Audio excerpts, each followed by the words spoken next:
Impyiko ni zimwe mu bice by'ingenzi cyane mu mibiri yacu. Kuzitaho kandi ni ingenzi cyane ku buzima bwa buri munsi.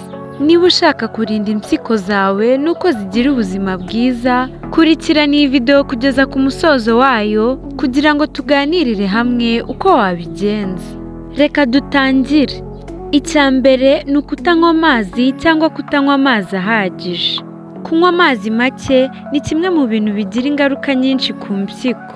Impyiko zacu zikenera amazi menshi kugira ngo zishobore gutunganya imyanda mu mubiri neza. Impyiko ubusanzwe zifite inshingano zo gutunganya no gusohora imyanda mu mibiri yacu binyuze mu kwihagarika.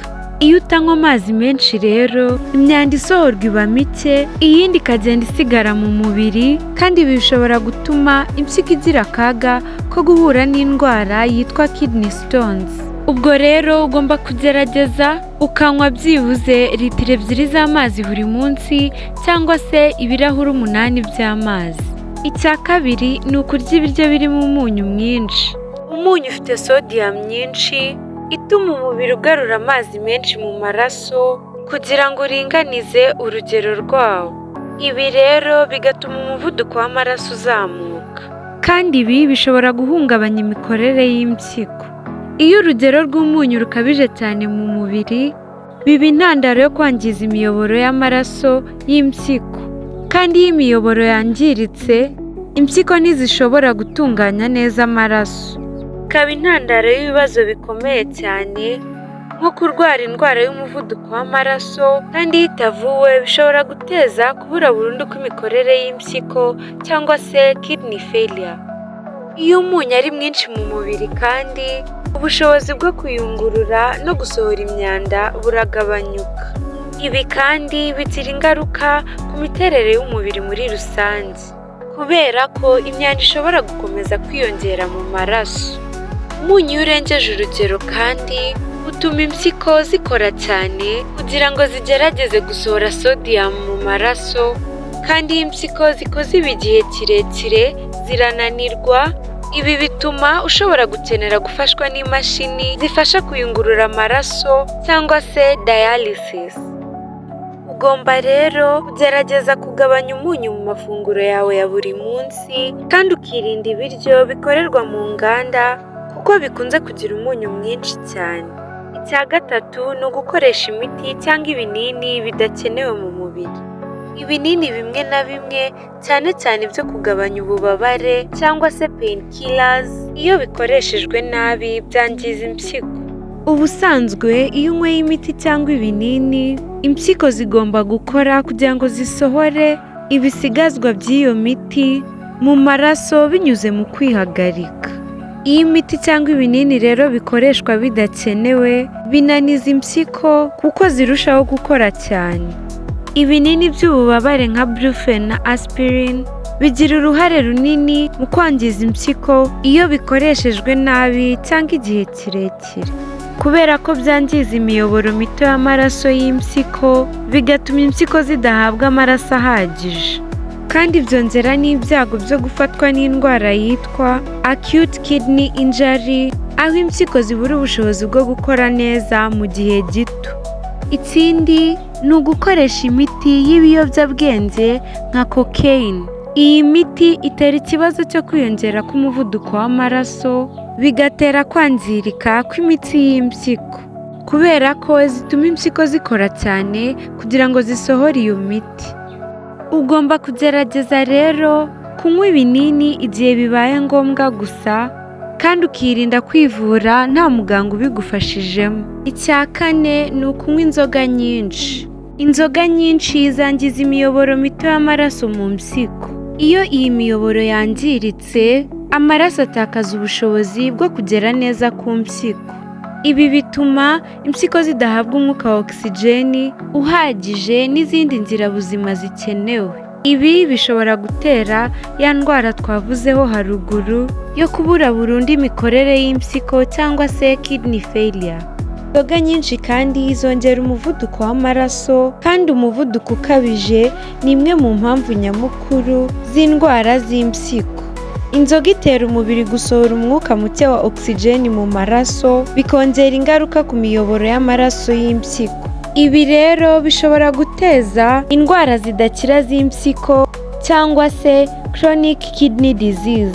Ugomba rero kugerageza ntunywe inzoga nyinshi cyangwa se ugahitamo inzoga zirimo umusemburo muke. Ibi bishobora kugufasha kugabanya ingaruka. Icya gatanu ni ukudasinzira bihagije. Impyiko zikora zikoresheje isaha y'imbere mu mubiri yitwa circadian rhythm, igenera umubiri uko ukora amanywa na nijoro. Iyo udasinzira bihagije rero, iyi saha y'imbere mu mubiri irahungabana, bikagira ingaruka ku mikorere y'impyiko. Ibi rero bitera kugabanyuka k'ubushobozi bwo kuyungurura amaraso. Ibi rero bikaba intandaro y'indwara z'impyiko. Kudasinzira neza kandi bizamura umuvuduko w'amaraso, kuko mu gihe usinziriye nicyo gihe amaraso aba ari gukora kugabanya umuvuduko. Kandi nk'uko twabiganiriye, iyo umuvuduko w'amaraso ukabije mu mubiri wangiza imiyoboro mito y'amaraso y'impyiko. Ibi kandi bishobora gutera indwara z'impyiko z'igihe kirekire cyangwa se chronic kidney disease, n'ibyago byo kwangirika burundu cyangwa se kidney failure. Kudasinzira neza kandi bihungabanya imisemburo igenzura imikorere y'impyiko. Mu gihe dusinziriye, umubiri ukora imisemburo ifasha kugenzura uburyo impyiko zikora. Iyo umuntu adasinziriye bihagije rero, bituma imisemburo yifashishwa mu kuyungurura imyanda na aside mu mubiri igabanyuka. Bityo rero bigatuma imyanda na aside byiyongera mu mubiri no mu maraso. Ugomba rero kugerageza gusinzira amasaha 7 cyangwa 8 buri munsi, ukirinda n'ibintu bihungabanya gusinzira nk'inzoga nyinshi na kafeyine. Ndetse ukanashyiraho gahunda yihariye yo kuryama no kubyuka kugira ngo uzajye usinzira amasaha amwe buri munsi. Icya gatandatu ni ukurya ibiryo cyangwa kunywa ibinyobwa birimo isukari nyinshi. Isukari nyinshi mu mubiri ni imwe mu mpamvu nyamukuru itera diyabete y'ubwoko bwa 2. Kongera urugero rw'isukari mu maraso bituma impyiko zikora cyane kugira ngo zisohore iyo sukari. Kandi ibi binyura mu miyoboro y'amaraso y'impyiko bikayinaniza, bigatuma yangirika vuba. Isukari kandi izamura ubushyuhe mu mubiri harimo n'impyiko, ibyo bita chronic inflammation. Ubu bushyuhe mu mpyiko bushobora gutuma udutsi twangirika, bityo rero bigatuma amaraso atakaza ubushobozi bwo kugera ku mpyiko. Ibi rero bihungabanya imikorere y'impyiko, bigatuma imyanda ikomeza kuguma mu mubiri.